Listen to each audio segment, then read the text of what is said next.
여러분 잘 쉬었죠? 이어서 좀 이 개념을 다시 한번 좀 디테일하게 보도록 하겠습니다. 일단 율법의 깊이를 아는 사람이라면 야고보처럼 율법을 자유케 하는 율법을 이해한다. 즉 진리가 너희를 자유케 하리라. 즉 진리가 예수 아닙니까?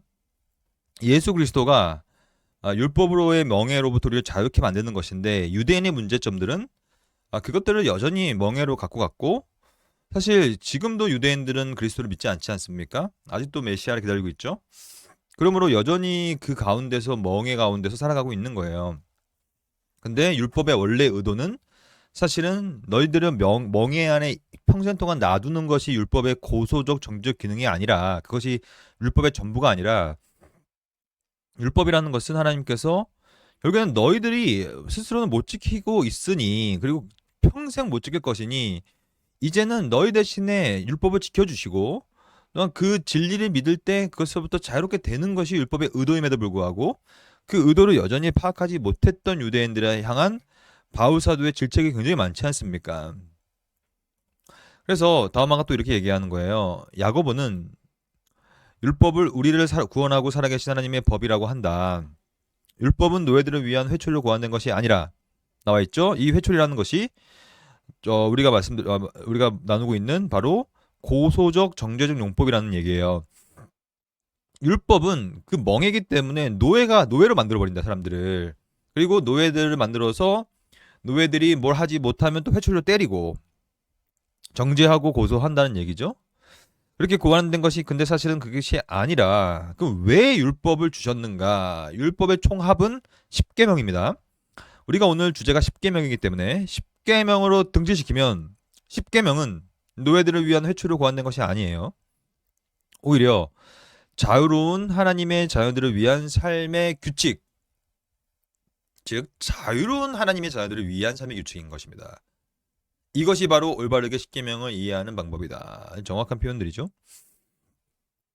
이것이 얼마나 중요하냐면 바로 이러한 중요한 포인트가 10계명이라는 이 서문 아시죠? 처음에 등장하는 이 표현, 이 개념에 잘 드러나 있습니다. 10계명을 제대로 이해하려면 비단 10계명뿐만 아니라 여러분들이 뭐 책을 읽거나 논문을 읽으시거나 하실 때 어디가 가장 중요하겠습니까, 여러분? 서론이 제일 중요한 거예요. 그래서 서론을 읽으면 이 책이 어떤 식으로 진행될 것이며 어떠한 중심 주제를 갖고 있는지와 왜 이 책을 썼는지에 대한 핵심 개념들이 거기 등장하거든요. 논문도 마찬가지입니다. 저는 논문 심사를 대단히 많이 하는데 다양한 학회에 제가 가입이 되어 있기 때문에 논문들을 하도 많이 제가 심사를 하는 그런 습성이 이미 이제 인이 박혀가지고 그냥 서문만 읽으면요. 논문의 서론만 읽으면 이 책을 게재 가능으로 할지 게재 불가능으로 할지 수정 게재로 할지 수정 재심으로 할지를 그 딱 서론 읽자마자 저는 이제 많은 경우에 파악을 할 수 있거든요. 그만큼 논문 서론에 왜 이 논문을 써야 됐고 그 이유가 무엇이며 앞으로 어떻게 논지를 전개할 것인가가 정확히 드러나는 논문이 좋은 논문인 거예요. 마찬가지죠. 출애굽기 20장 3절부터는 10계명의 내용이 등장하거든요. 근데 그 전에 이게 이제 10계명의 서문, 소위 이제 서론격이라고 볼 수 있는데 여기가 굉장히 중요한 것입니다. 이게 바로 하나님께서 우리에게 10계명을 주신 이유거든요. 그럼 하나씩 볼까요? 일단 언약이 맺어지려면 뭐가 필요하냐면 언약 당사자가 필요합니다. 이 전문적인 용어들이고 여러분들 익혀두시고 외워두시면 좋을 것 같아요.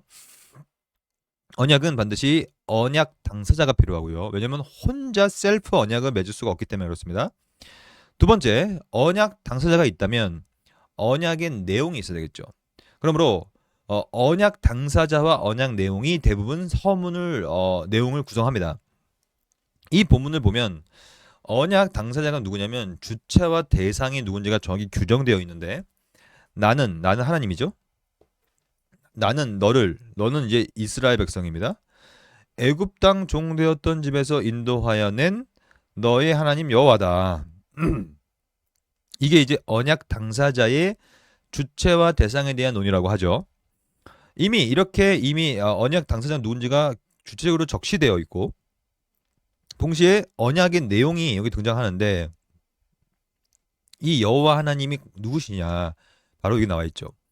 애굽 땅 종되었던 집. 이게 이제 멍의 개념이거든요. 우리가 이 십계명이라는 것은 우리가 아까 우리 쉬기 전에 본 것처럼 십계명을요 억지로 지키면요 마치 이 군대 이 군대 나오잖아요. 군대에서 삽질하는 것처럼 그만큼 큰 멍해가 없고 여러분 이 DP 보십시오. DP 영화. 뭐 DP 영화에서는 이제 군대 작업에 있어서의 부조리에 대해서 나오지 않았는데 그 지점을 다뤄도 굉장히 재밌고도 안타까운 그런 드라마가 될 것 같아요.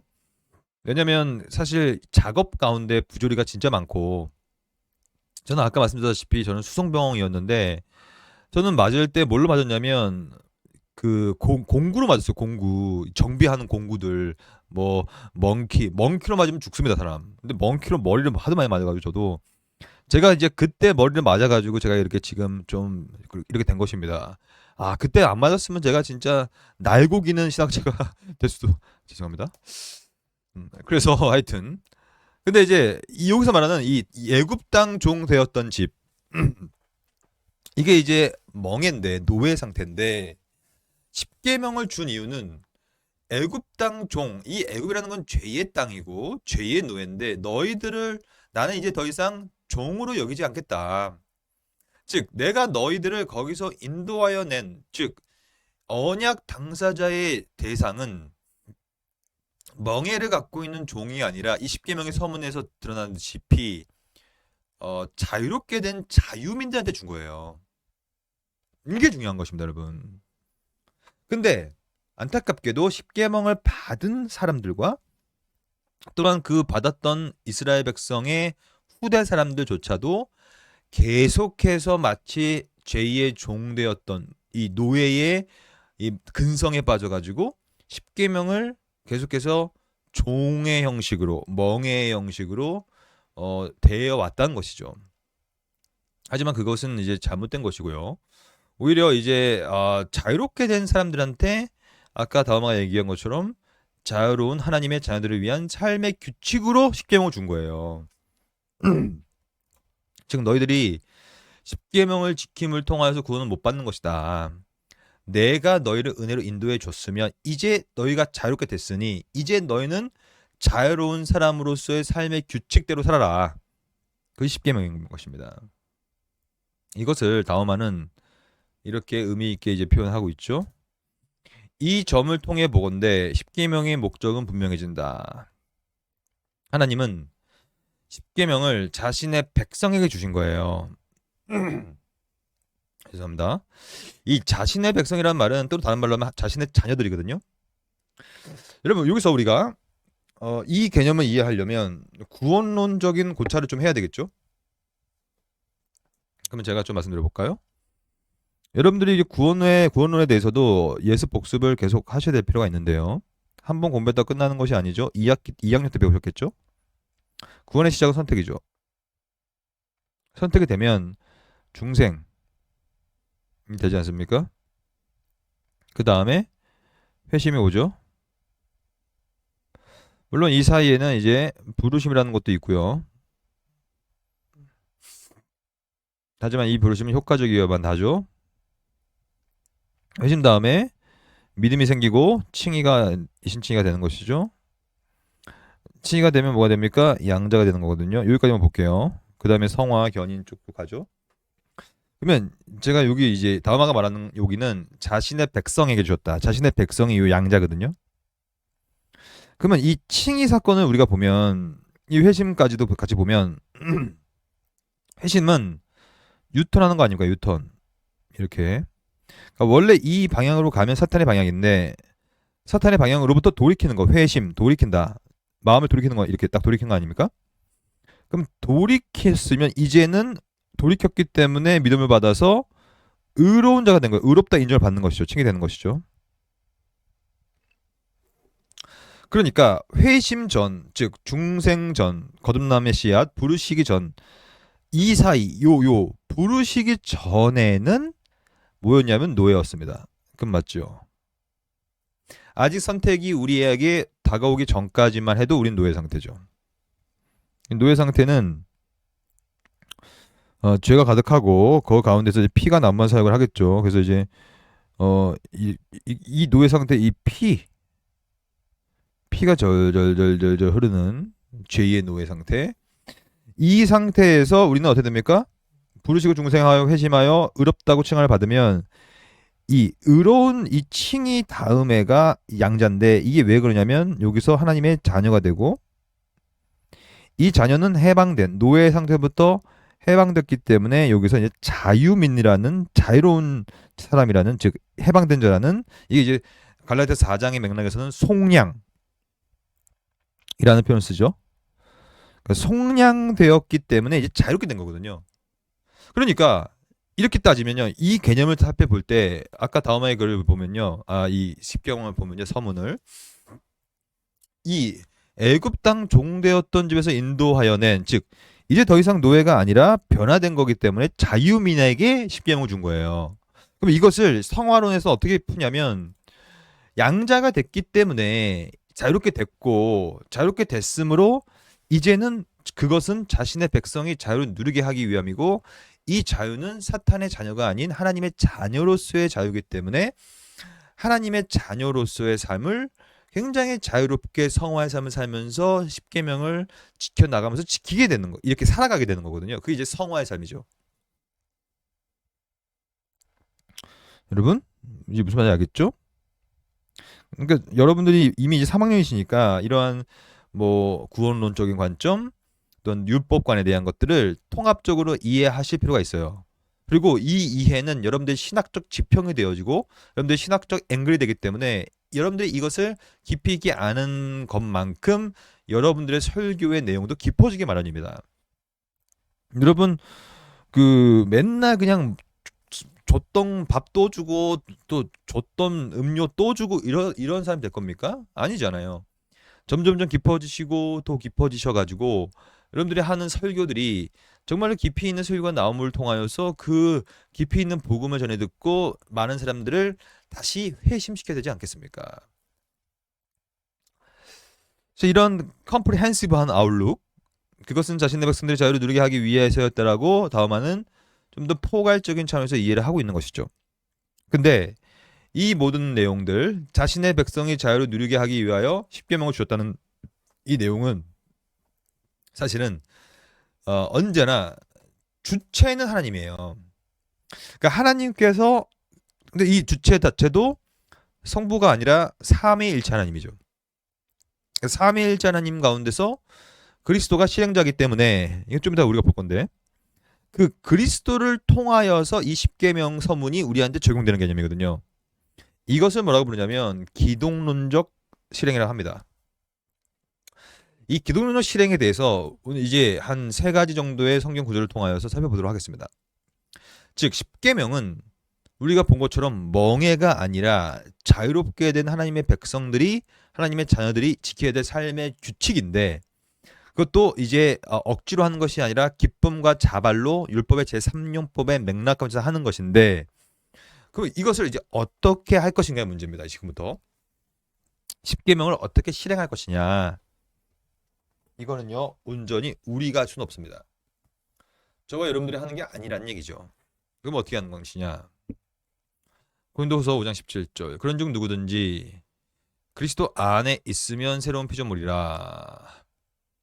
이 그리스도 안 여러분들이 구원론 배우실 때 아마 그리스도의 연합교리를 배우셨을 텐데 이 연합교리가 어떠한 이 기독교 윤리를 실행함에 있어서 아주 근본 토대를 이루는 개념이거든요. 즉 바울 사도는 그리스도 안이라는 디아 혹은 말미암음 혹은 안에 엔이라는 엔 크리스토스 같은 표현들을 굉장히 많이 썼고 그 이유는 그리스도 안에 연합되어 있을 때 우리가 새로운 피조물이 되고 그 말은 아까 제가 말씀드렸다시피 사탄의 자녀로서 살아가는 것이 아니라 이제 새롭게 회심되고 중생되어서 바뀌어진 정체성 이 칭이라는 것이 법정인 우리의 차이가 정체성이 변화되는 거잖아요. 그럴 때 그러니까 그냥 뭐 사탄의 자녀가 아니라 하나님의 자녀로서만이 지킬 수 있는 거예요. 십계명은 이전 것은 지나갔는데 보라 새 것이 되었도다. 여기서 말하는 이제 새로운이라는 헬라어 표현도 우리가 알다시피 카이노스 같은 아니면 어떠한 이 질적인 차이, 그러니까 질적인 새로움을 말하는 거거든요. 예를 들면 이런 겁니다. 여러분 그 새 하늘과 새 땅 있지 않습니까? 종말에 대해서 그리스도의 재림하신 다음에 새 하늘과 새 땅, 새 예루살렘이 만들어지는데 새 예루살렘이 할 때 그 새라는 것이 어 새로운 것인데 그게 예전 것은 파괴되고 아예 새로운 것이 돼버리는 겁니까? 그게 아니잖아요. 그러니까 그것을 소위 이제 칼바르트 신정통주의 신학자 칼바르트의 입장은요 실제로 옛 것은 완전히 파괴되어지고 완전히 질적으로 양적으로 새로운 것이 다시 생겨난다라는 입장이거든요. 그것은 무슨 입장이라고 부르냐면 불연속성 입장이라고 부릅니다.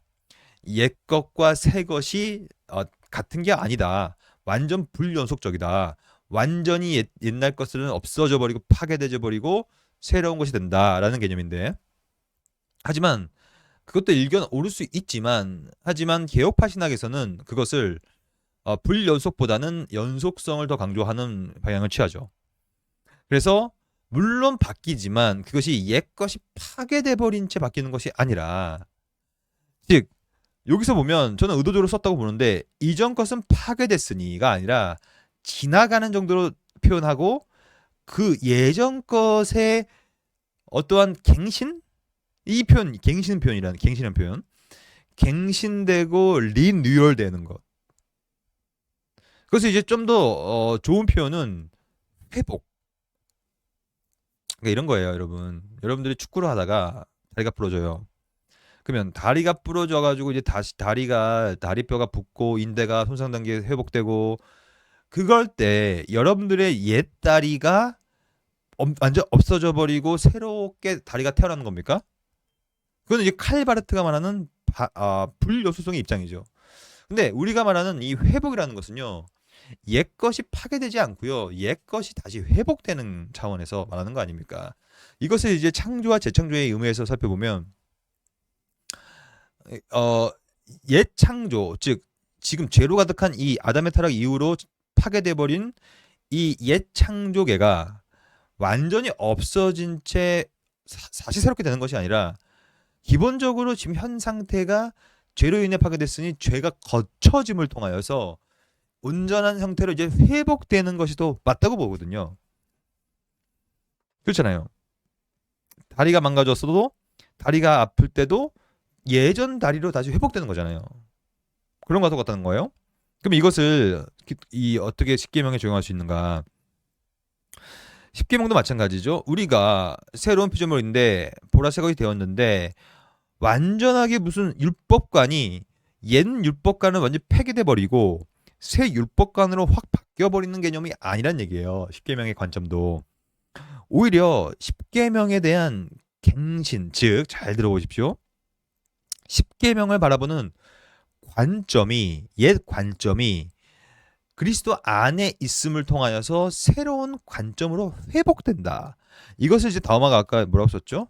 이렇게 쓴 거예요. 이게 정확한 표현이에요. 그래서 신자들은 옛 율법이 없어지고 새 율법을 만든 것이 아니라 이제 갱신된 관계를 갖게 된다는 얘기예요. 이게 이제 연속을 강조하는 입장이거든요.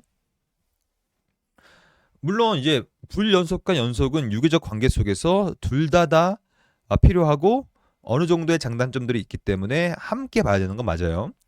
하지만 좀 더 갱신되어지고 예전에는 멍이었지만 이제 그리스도 안에 있으면 그 율법 자체가 없어지는 것이 아니라 제가 이번 시간 처음 해본 것처럼 율법과 십계명은 존재론적인 어떠한 그 구조를 갖고 있기 때문에 절대 그 내용은 없어지지가 않아요. 하지만 이제 중요한 표현 쓸게요. 율법의 내용은 그러니까 항구불변하지만 율법의 형식은 갱신되는 것이다. 그렇죠? 십계명을 갖고 있는 형식. 예전에는 유대인들이 계속해서 그걸로 통하여서 율법의 지킴으로 통하여 구원에 이르려고 하는 것이 형식이었다면 이제는 그리스도 안에 있기 때문에 그리스도의 이중 순종 우리가 배웠죠? 이중 순종을 통하여 율법에 대한 관점이 갱신되는 거거든요. 그러므로 갈라디아 6장 15절 할례나 무할례가 아무것도 아니로되 할례 무할례 뭡니까? 율법의 정결 제사법 아닙니까? 정결 의식법. 할례, 이 할례는 여러분 뭐가 생각하세요? 할례는 구별의 레토릭이에요. 구별.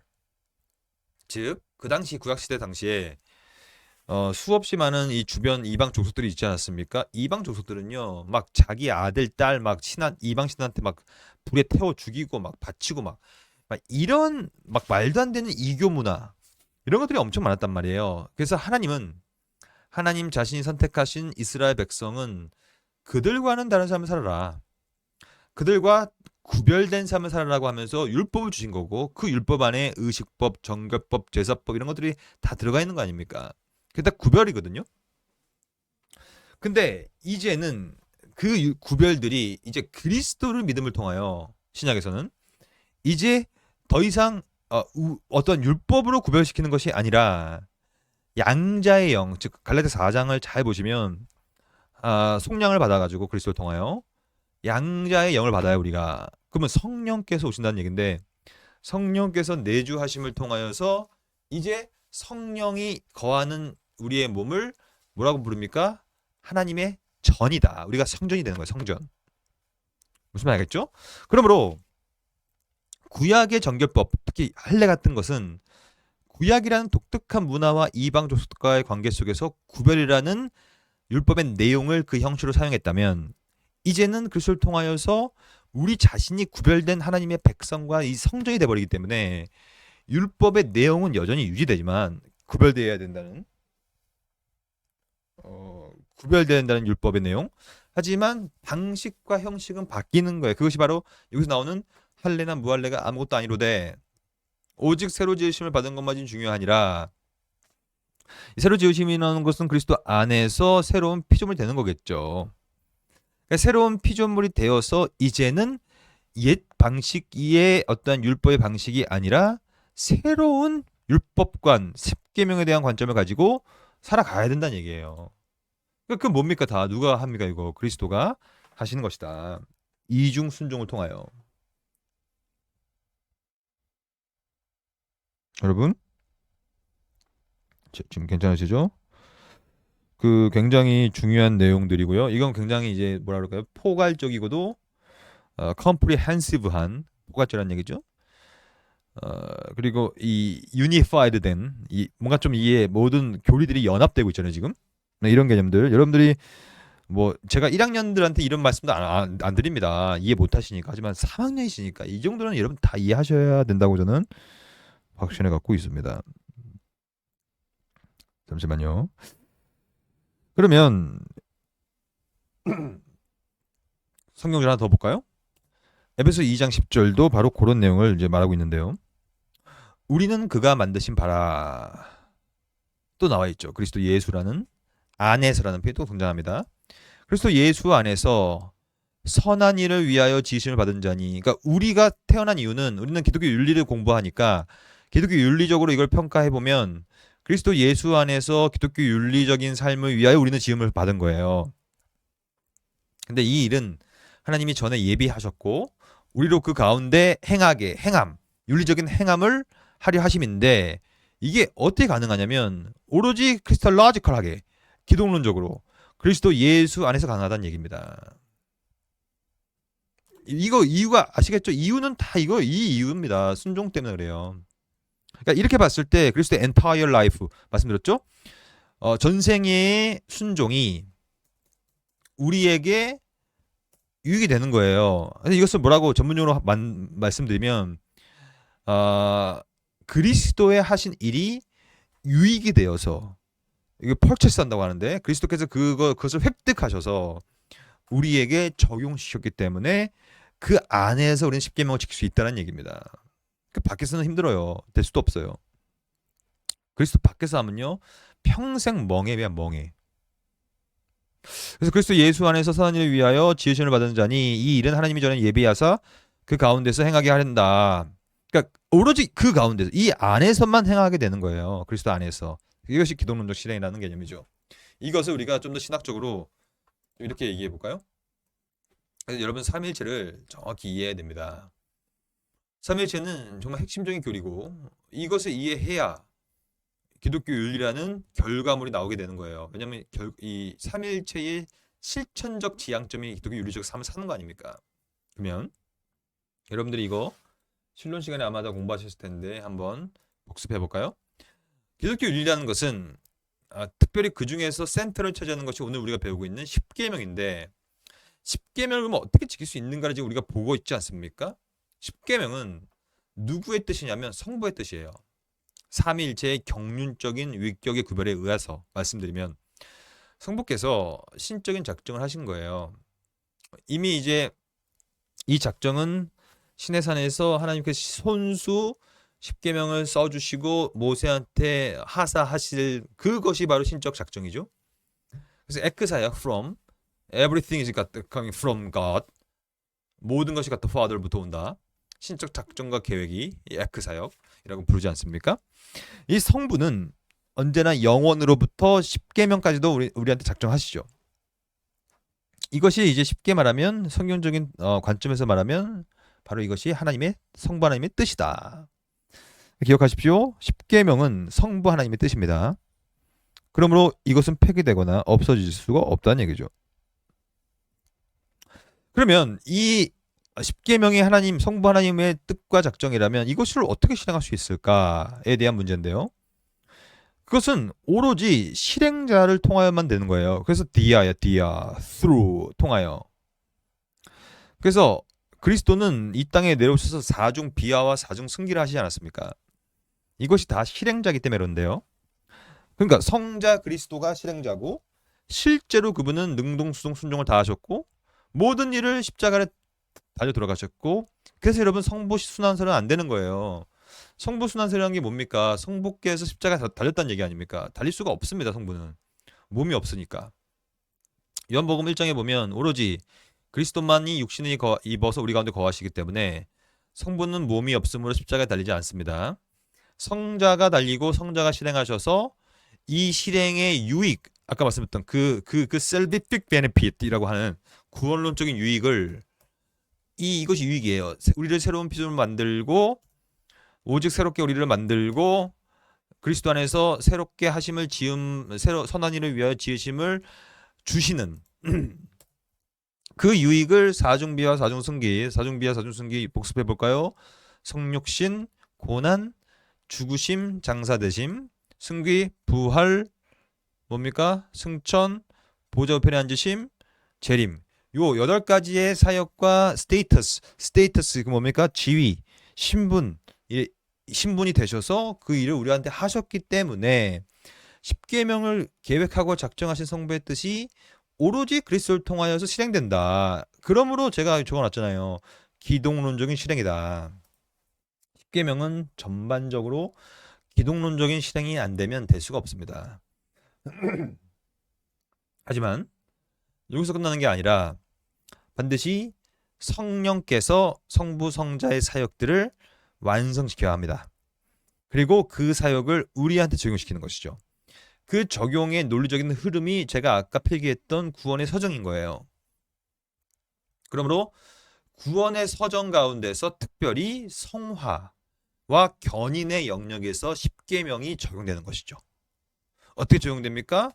오늘 우리가 보고 있는 것처럼 바로 이 율법의 제3용법으로서 오늘도 내일도 하나님께 받은 은혜에 감격하여 하나님을 어떻게 하면 기쁘시게 합당하게 만들 수 있을까를 고민하며 율법과 십계명을 기쁨과 자발로 군대에서 삽질이 아니라 자원봉사의 삽질처럼 자발적 기쁨과 성취감과 배려심을 가지고 지켜나가는 것이 근데요, 사실은 기독론적인 실행이라고 얘기했지만 이쪽 맥락에서는 성령론적 완성과 적용이겠죠.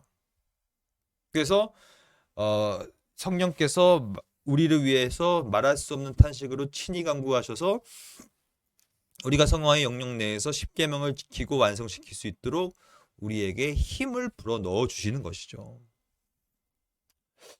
지금 무슨 말인지 잘 아시겠죠? 제가 물을 한번 먹을 테니 여러분들은 이해를 추구하는 faith seeking understanding을 하십시오.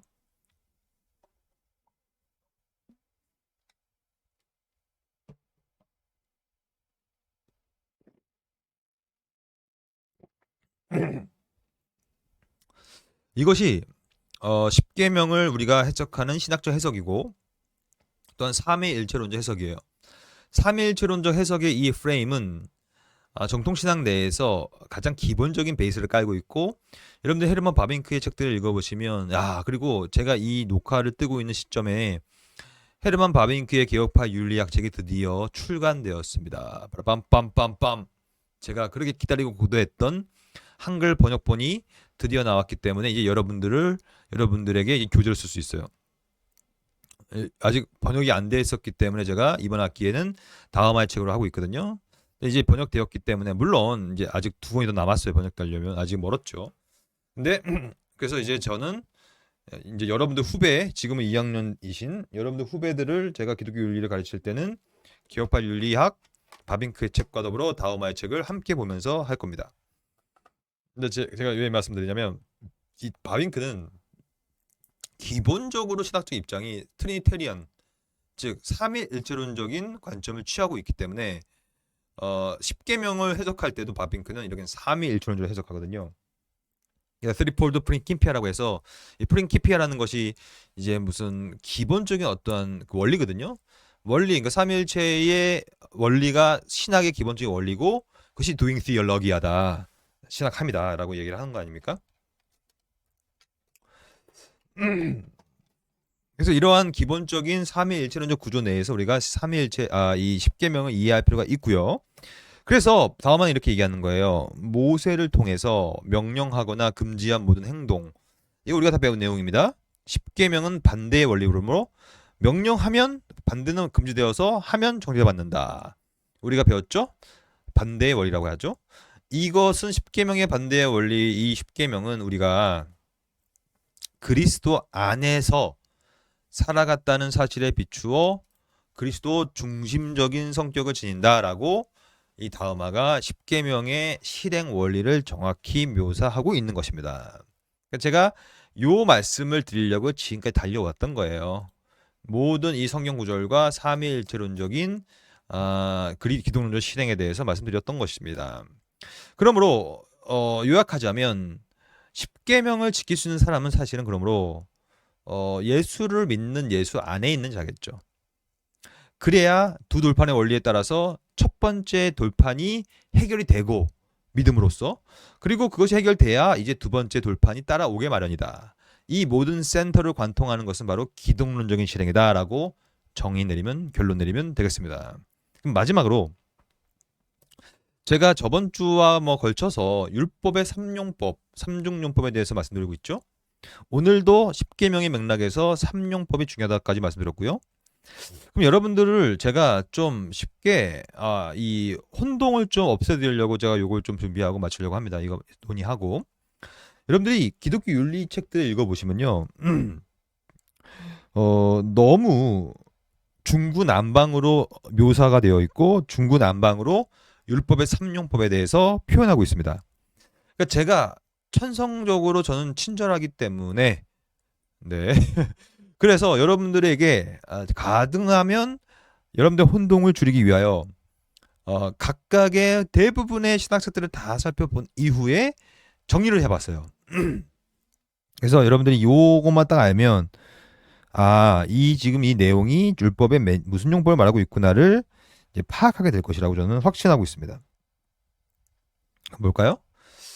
일단 저는 이제 거울의 용법, 죄악 때문에 돌아보게 만든다 이런 식으로 이제 표현을 했지만 또 많은 신학책들은 이것을 또 이렇게 표현하거든요. 교육적 용법이다. 그러니까 교육한다는 얘기죠. 경책, 혼낸다는 얘기죠. 고소한다는 얘기예요. 여기에 하나 더 포함시키면 좋을 것이 이제 정죄적 용법이라는 것도 있는데 거의 같은 거예요. 그러므로 헷갈리면 안 돼요, 여러분들이. 책을 읽다가 교육, 경책, 고소 이거는 뭐지?